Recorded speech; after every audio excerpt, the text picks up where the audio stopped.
spirits.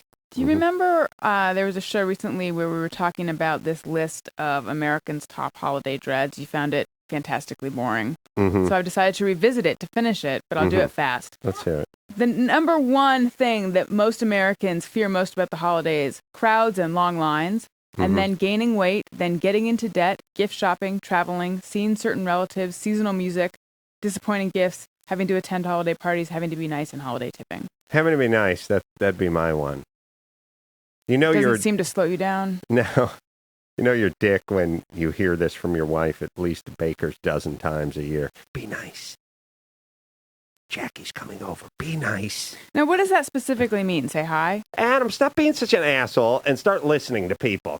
Yeah. Pretend you're happy that they're there. You know what I mean? Give them a hug. Don't look at your feet all the time. Are these things hard for you to do? Go talk to them.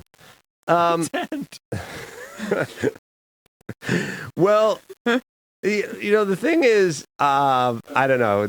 I think this makes me a dick. You should be ready with the bell. I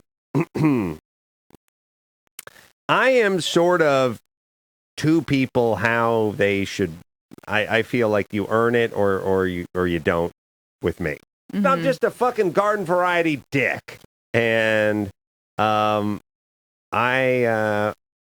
and one of my wife's best friends was married to a dude who had a ponytail and wore a Raiders jersey around. And they're like, you know, why aren't you good friend? You know, why don't you go there and chatting him up? And I'm like, because he hadn't earned it. Like, he ain't interesting. He got nothing to say. Why do I got to go talk to someone I don't want to talk to about something? And the reality is... Yeah, you're a dick. Yeah. No, yeah.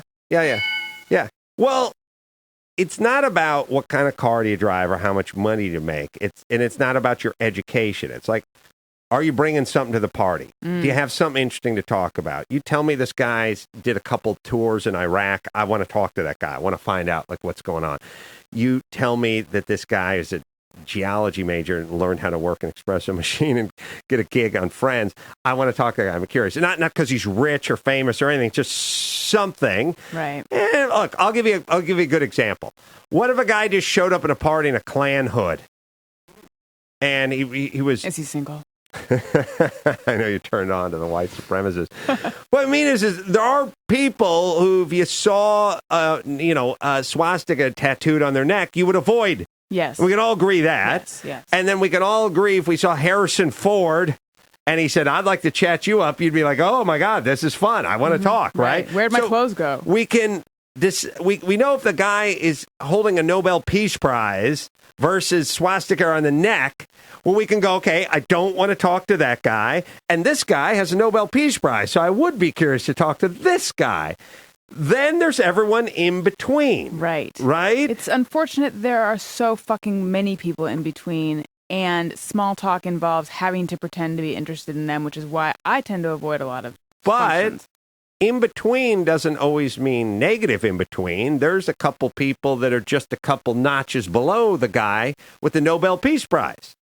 It's in between. One guy's far on the left, and you don't ever fucking see that guy again. The other guy's so far to the right, he's out of your league, and then there's sort of people in between. You run into Dr. Drew, talk to Dr. Drew. Educated, experienced, smart, provocative, just interesting. Like, you can talk to Dr. Drew.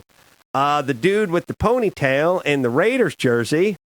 And it's marriage that brings the ones you don't want into the circle, usually. Right. Well, until he starts seeing somebody else and they get divorced, and then there's a little custody issue, and he's out of there. So I always say, good. Give it time? No. I'm glad I didn't spend a bunch of time getting to know him. I see. You see what I'm saying? Up too. And, oh, yes, I bring it up every holiday season. And look, here's the thing. You got to earn it. And I don't mean earn it in a kissing ass or money or anything. Look, there are plenty of rich people that are douchebags I want nothing to do with. There's plenty of celebrities that are douchebags I want nothing to do with. You have to earn it in your life. You need to have experiences. But if you don't chat with someone, Adam, how do you know if maybe they've earned it? The ponytail and the Raiders jersey will tell you all you need to know. That's a tell. And that, just like the swastika on the neck will tell you all you need to know. No, I'll talk to anybody about anything, but eventually it turns into them selling maritime insurance or something, and it's like, oh, Jesus fuck. That's all I'm saying. I'm just saying life is short. Go do something interesting, earn it, and then I'll ask you all about it. I mean, it's like when Alonzo Bowden comes in here, I'm much more interested, even though he's a great comedian and a great guy. I love the idea of him working for Kelly Johnson and the Skunk Works at Lockheed and building these airplanes and what he did on those airplanes and how he got from his shitty neighborhood and whatever borough he was in to, out here and doing all that kind of stuff. That's an interesting dude who goes out and does things, riding MotoGP bikes and stuff. And then there's the people. And what the fuck? By the way, why am I wasting my time with you? You haven't earned it. You got to earn it. Yes. Yes. Yes. Okay. That's the news. I'm Allison Rosen. Zip it, cunt. That was the news with Allison Rosen.